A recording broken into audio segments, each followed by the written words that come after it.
Well, hello, this is John from Indiana, and this is Willow, and we'd like to welcome you to the Hound Tube Radio Restoration. Willow and I, we had a bet. We both got on the marketplace. We said, we're going to see who finds our old radio first for our series that we're going to do. And so Willow got to looking, and I got to looking, and our bet was that whoever found the radio first has to kiss the other one on the nose. So guess what? I lost. Willow found this radio right here, and not only that, she's gonna make me work on it today, and so I have to pay off my bet now. So Willow, you gonna give me a kiss? Give me a kiss on the nose. Oh, you're not gonna want to play now, huh?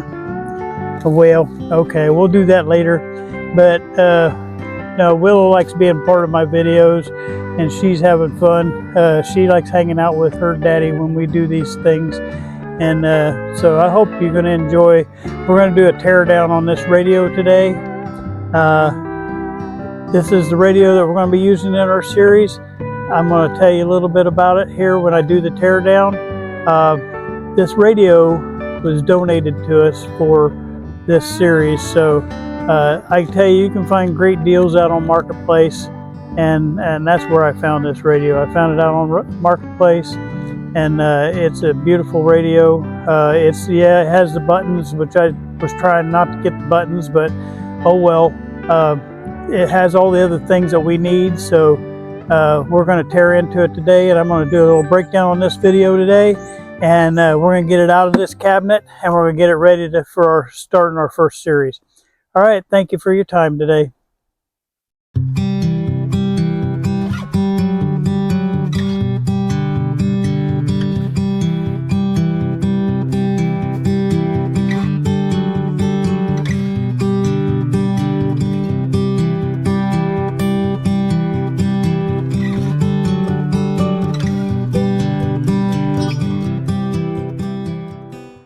I want to tell you a little bit about the radio that we got. This was donated by Mr. Stan Jones. He didn't want to be, I tried to get him to go on camera when I picked up the radio, but he didn't want to be on camera, but he didn't mind me using his name. His daughter was there. She's the one that posted the radio online on Marketplace, so her name was Melissa. And Stan had this radio in his family for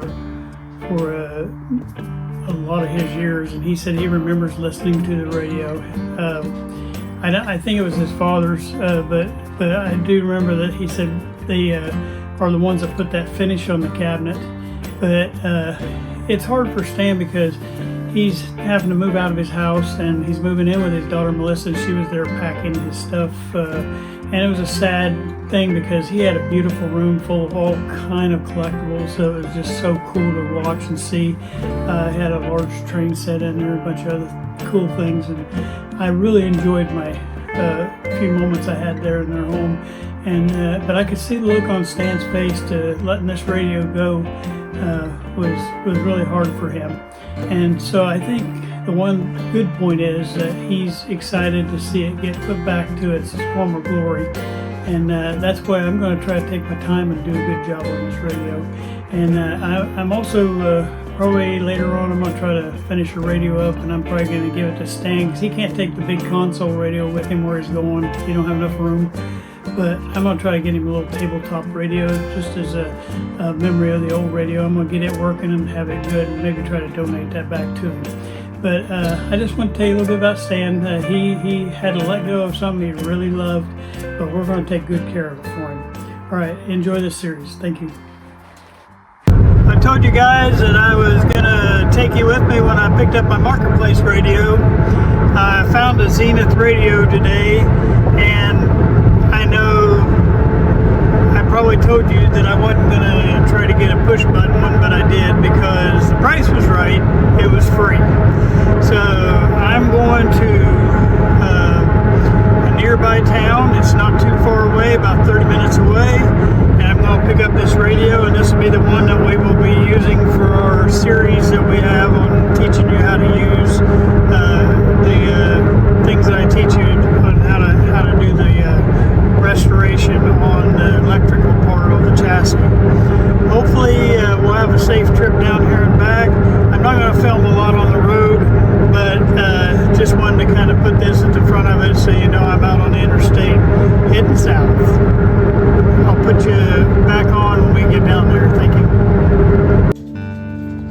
here we are. We're at the house where we're picking up the radio. I told you if you were patient that you would find something, and something pretty good. I also told you guys on here to make sure before you went and got anything that had all its knobs. These knobs right here cost about 40-50 bucks on eBay or any other place, and you know you can get them for a lot cheaper than that, but you know that's what people were asking for those. These right here, I told you I wasn't going to get one with buttons, but this was too good of a deal to be able to not do that. Looks like the cabinet itself is intact quite well. The finish is going to have to be refinished because it's been stained. The owner just told me that they did it in a walnut, but it has a lot of structural issues. But as far as the main structure on it, it's quite good actually. I'm gonna clip off here just for a minute, and I'm gonna turn around and we'll take a look at the back. Back on here, this is the other things that you want to look for. You want to make sure it has everything. So right here, it's got all its tubes, because if you had to replace all those tubes, that'd be a lot of money. And it looks like all the parts are pretty much intact, very good. It has all its plugs and all its coordination. This is a wave trap magnet. The wave magnets are missing in a lot of these. This particular one has it. And look at that beautiful speaker right there. That speaker is in good shape. It's not broken or busted. So this is a very good deal. Now the owner has donated this to our cause, and we're going to use this one as our, remember I told you it's a copper chassis. It's a Zenith, and it's a 10S 587. And 10S 587 is a good easy one for us to work on. It has plenty of room underneath. This would be a good one to train on. So we have our example now, and like I say, the owner donated this to our channel to see what we could do with it, and to be able to teach you all the steps on the restoration process. I appreciate your time, and we'll get into it here in just a little bit. Thank you. Well, we're on our way back home from the pickup of the radio. It's been really successful. I really enjoyed my conversation with this gentleman. He's having to move out of his home, and he just couldn't house it where he was getting ready to stay. He's getting ready to go stay with his daughter, and so he decided to donate it. And what a perfect donation for what we're wanting to do. And yes, it's got buttons on the front, but that doesn't bother me at all. I can handle those. This will be an exact example of what we need to do to learn everything we need to learn. So just pray for safety on the way home, and then I'll start in this next video. I'll probably start on this radio, and we'll have a series starting on it. Thank you. And here we are back at the house. Got it offloaded and it's ready to go. We'll do a video on this as far as taking it out of the chassis and showing you what to look for when you're getting one of these home. I did knock a little bit of the dust off because my wife didn't want to bring it in with it being so dusty, so it had a lot of dust on it. But I'll finish cleaning that up when I get to the cabinet. All right, thank you.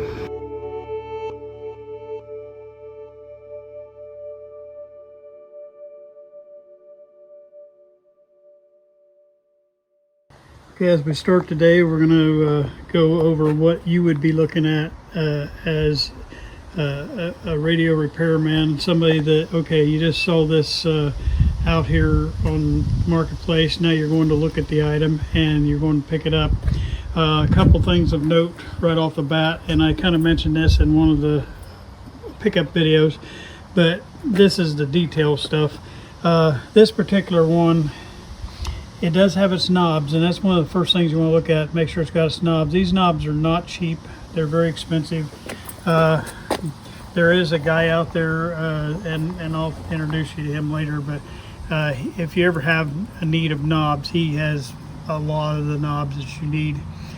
This particular one is there, but this ring is I don't know if you can see that in this picture, but the ring is cracked. But it's still usable. It just has where somebody has like hammered down on that for some reason, hit it with something. But I think I happen to have one of these on hand, so wasn't a big decision for me. The other thing, if you're going to resell this, which I'm not, but like in your buttons, these buttons pull in and out. Like I can show you on this one. Those other ones are stuck, but they go in and out like that. So when you push one in, it pushes the other one out like that. But see, the ones on this side are broken. So that would be a problem, you know, if you had to go try to find this to try to get it.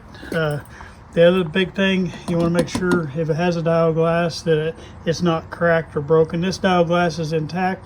The other thing that's really good on here is your dial face is good, and you've got your needle. A lot of people cannibalize these needles, and it's got its needle, so that's a good thing. If you're looking at the cabinet itself, if you're wanting to restore this cabinet, the problem with this cabinet is it has a what they call a faux finish right here on these two side bands, right here and right over here. And somebody's tried to create a their own decorative finish, I guess, like a whitewash finish or a brown wash finish. Like I think he told me it was in a walnut stain. And anyway, you can kind of see the original color underneath here, but what was actually on here was like a marbly look. And basically, when you say a faux finish, it's like a decal that they put on these corners. Well, you can't really replicate that. There was a company that, I can't think of the name of that company, but I think they're out of business now, and they were local actually here to me in Indiana. But you can't really replicate those edges, and at least I don't know where you can get them yet. So you'd have to come up with some other idea for these sides if you're going to do that. But look at the veneer in itself. The veneer is untouched. I mean, it looks like this veneer is stuck down really good. It's not chipped, it's not cracked. So once we strip this, which I'm going to do, we're going to see what it actually could look like, minus the faux finish on the sides. So we'll look at that, and then I'm going to turn this around, and we're going to look at the back end. Okay, and here's the back end. This is the part that impressed me the most. I mentioned this when I did the pickup. The wave magnet antenna, you don't see a lot of these in there. Most of the time I'll get out of the sun, but most of those are gone. But I love this. It still has all its graphics and everything. Oh my gosh, normally that cardboard is all deteriorated because that's just a cardboard sleeve on that antenna. It just slides on there, and we're going to leave that in there right now. And then look at the speaker. These speakers are probably a minimum of $70 if you try to replace a speaker like that. This is a nice one, very, very nice. And I don't even think it has a scratch on it. It's just dirty, and we're going to clean that up. But right now, when we tear down today, we're going to leave that in the cabinet. We're going to leave the wave magnet in the cabinet. Those will come out later, but right now we're going to leave it in. Just so. Why?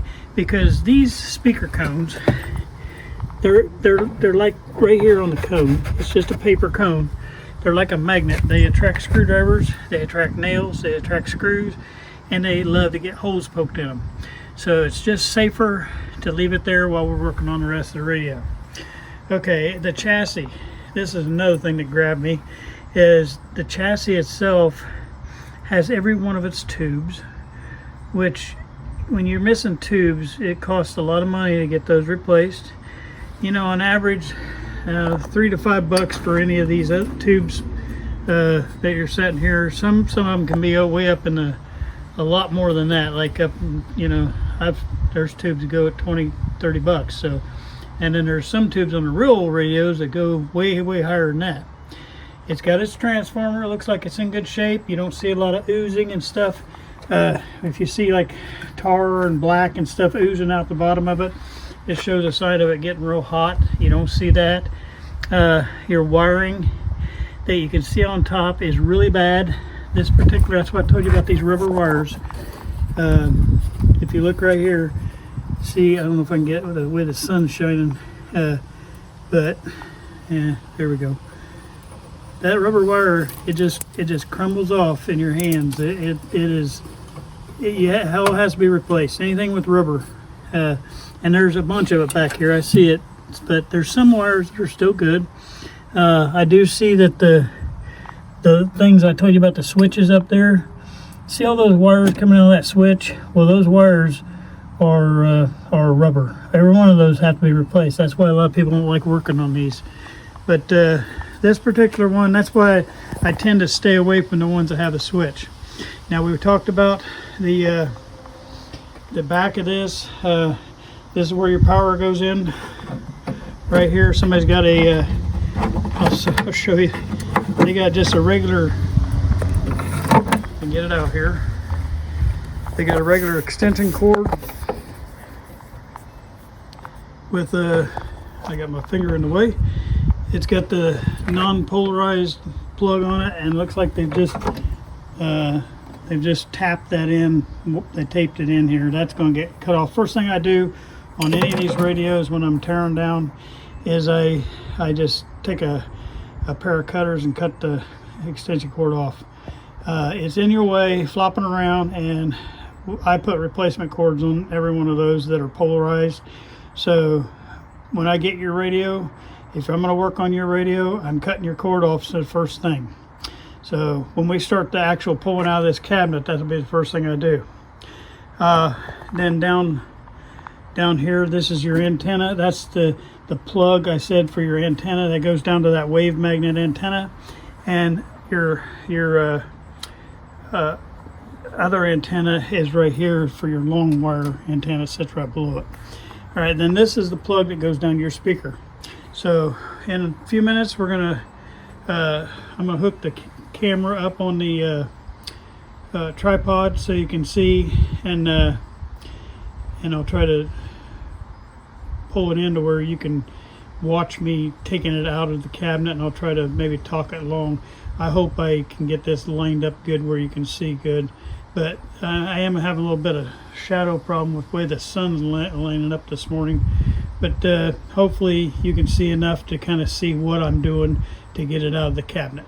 All right, so first thing I'm going to do is I'm going to take that chassis and get it out of the cabinet. I'm going to show you how to do that without having to damage anything. All right, so I'm going to put you off here, and we'll get it set up on the tripod and get it pulled in. Thank you. Okay, I'm going to go over a couple of tools you're going to need. You're going to need some kind of either socket wrench or a wrench like that with a socket on the end of it, because we're going to be taking the screws out of the bottom of it to hold the chassis in. A lot of these old radios, you got to be careful when you pick them up, because they don't have chassis bolts in them, and if you try to tilt the thing up to put it in your vehicle, the whole chassis will fall out the back. So you got to make sure that they do have something holding that in. But this one does. It has its nuts underneath there, so we'll be using that. And then the second thing we're going to use is, and I get a long one like this, we'll be taking the knobs off the front, because you can't pull the chassis through the front of the face of it without having the knobs off. So we're going to be taking the knobs off with that. And then this is your regular screwdriver, because you have to pry off your plugs on the back, and you just need something that for prying. And then lastly, and maybe something else that I'm forgetting, but lastly is this to cut your line cord off with. So that's what I'm going to do first. Okay, like I said, this is the line cord right here.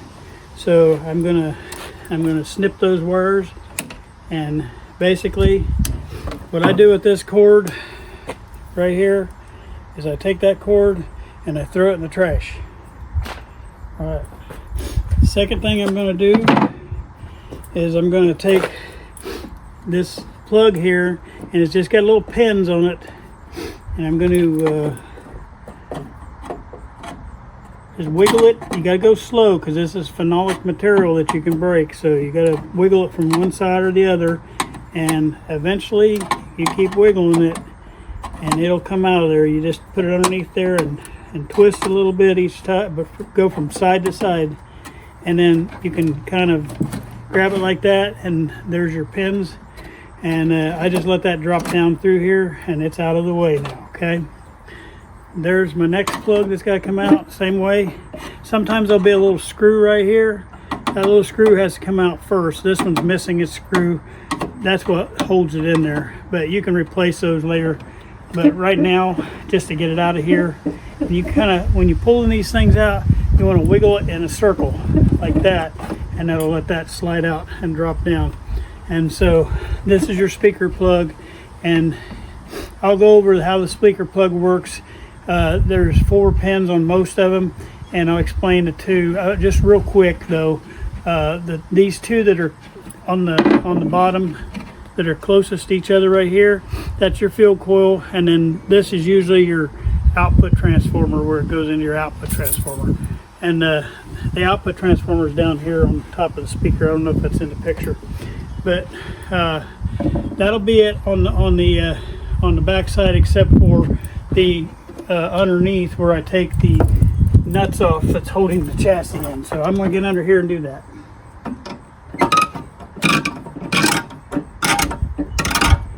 I'll tell you what I'm going to do is I'm going to take you with me. I'm doing this without you seeing, and that's not good.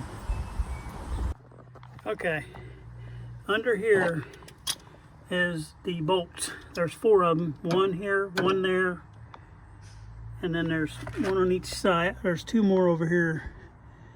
Well, this one only has 1, looks like, up in there. And I'm hoping I'm getting that. But that's what we're going to be taking off next. All right, now we go. This is the screws that I pulled out of the bottom. And if you notice, they got a spring on them. So when they mount up under there, they're spring loaded, and that keeps the chassis, allows the chassis to tolerate any like bumps or whatever. Keeps it from moving around. It's kind of like shock absorbers for the chassis underneath there. But I got those all out of the back. Now the next thing we're going to do is we're going to get the I don't know maybe if I can get down in here or not. I don't know if you're going to be able to see it or not. But in behind this big yellow knob, there is a yeah, the shadows might affect us, but there is a little set screw at the back side of this knob, and I'm putting a screwdriver down on it right now. And basically you got to hit that little set screw. That's why I use the long handle, so my hand can be up here out of the way, but I'm up top here. But yeah, so basically I'm rolling that. There should be 2 of them, I think, on this one, unless they're gone. Most of these bigger knobs will have 2, so I rolled the knob around and found the other set screw. And sometimes it's hard to get them broke free. They're on there pretty good. It's hard to do this holding a camera.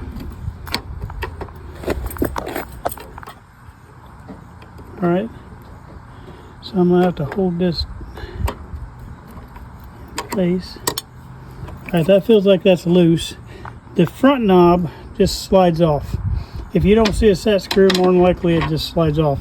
And then that one I'm gonna have to work on a little bit more. It's still stuck. Hold on, I'm gonna have to use this other hand.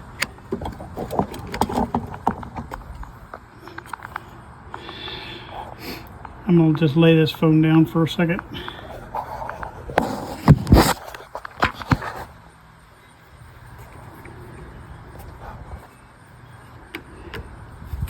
I still got a lot of practice to do to get better at filming, but hey, at least I'm trying. Okay, here's my observations from this. I'm learning a lot here because this is definitely in some need. I don't know whether to block the sun or, yeah, I think you see better if I block it. Okay, this set screw came out fine. This set screw is stuck, so I'm gonna have to, it has 1 on each, it has 2 set screws, 1 on each side, and 1 of them is stuck and 1 of them won't come out. But the one that's down in that hole right there, I'm gonna have to let it soak in some WD-40 and get that out. But, and like I say, I'm probably gonna replace this knob because it's got that ding right there.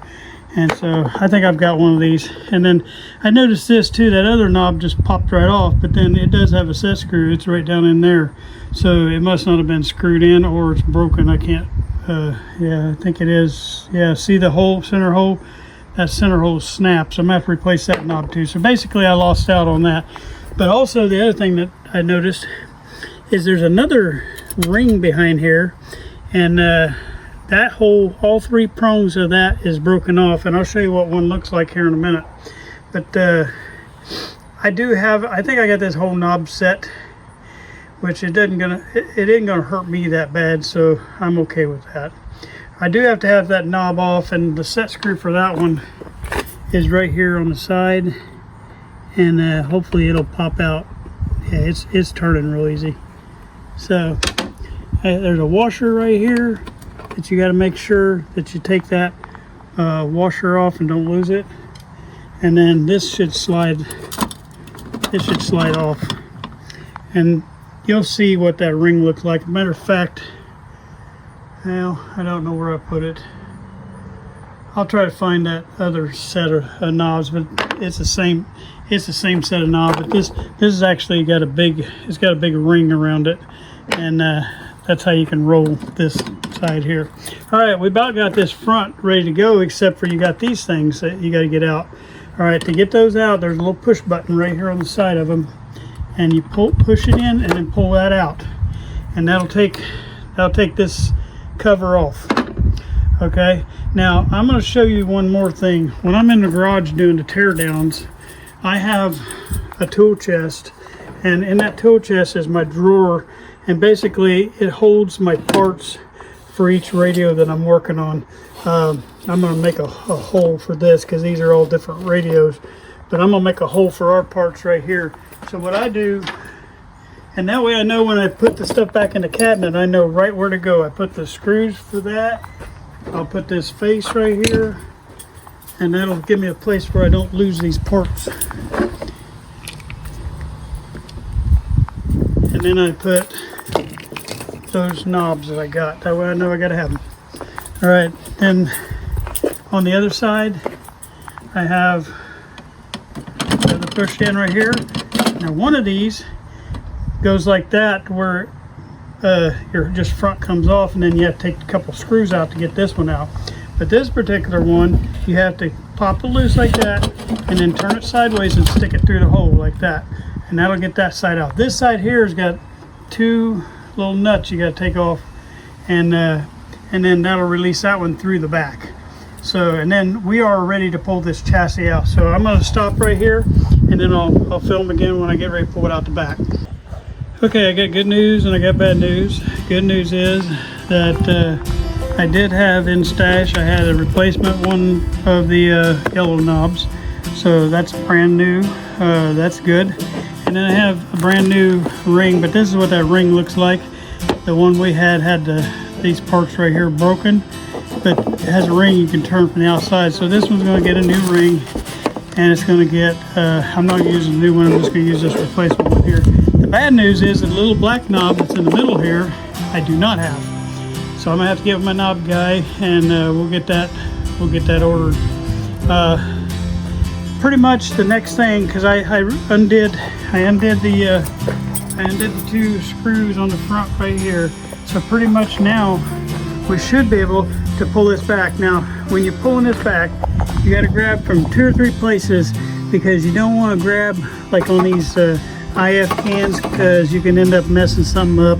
So the safest place to grab from is a transformer. So you can slide that back. It should be able to slide it back. Now you got to be real careful, because that glass panel, I don't know if you noticed when we were looking at the front, that glass panel was loose.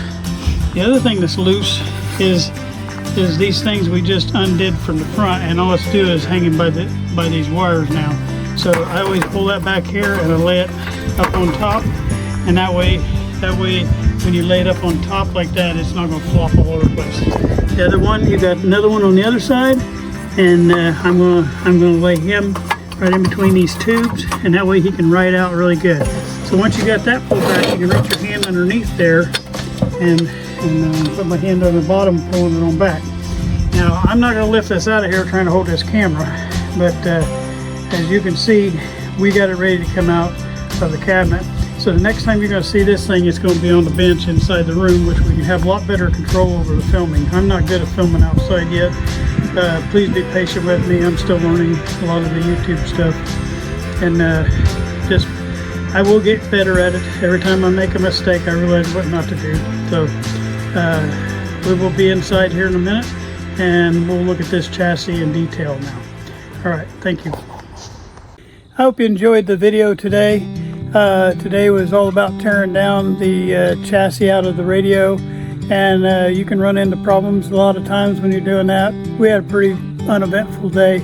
A lot of times you have problems taking the knobs off because the set screws are stuck, or if they don't have set screws, you have to pull the knobs off, and sometimes they're rusted on, and it's hard to get them off sometimes because you have to reach in behind there with something, and you can mess up the veneer if you're not careful. But I hope you enjoyed it, and we'll see you on the next one. Thank you.